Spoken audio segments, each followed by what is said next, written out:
ಓ ಅಣ್ಣ, ಮಾಲ್ಡೀವ್ಸ್ ಮಹಾರಾಜನ್ ತರ ಕಾಣಿಸ್ತಿದ್ಯಲ್ಲ ಅಣ್ಣ.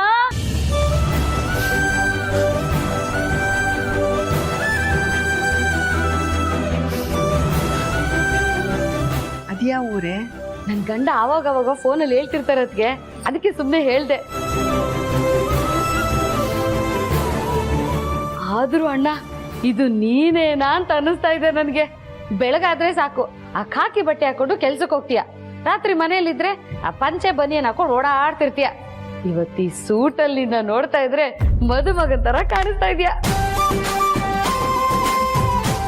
ನಾನು ಅದನ್ನೇ ಹೇಳ್ದೆ ಕಣೆ.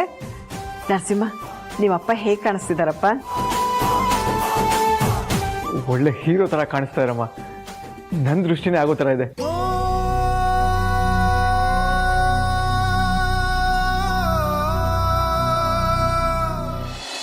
ಪರಪಂಚ ನೀನೇ, ನನ್ನ ಪರಪಂಚ ನೀನೇ, ಪರಪಂಚ ನೀನೇ. ಲೋ ನರಸಿಂಹ, ಸಾಕು ಬಿಡೋ. ನೀನಷ್ಟು ಗಟ್ಟಿಯಾಗಿ ತಪ್ಕೊಂಡಿದ್ರೆ ಅಣ್ಣಂಗೆ ಉಸಿರಾಡಕ್ ಆಗುತ್ತೋ ಇಲ್ವೋ?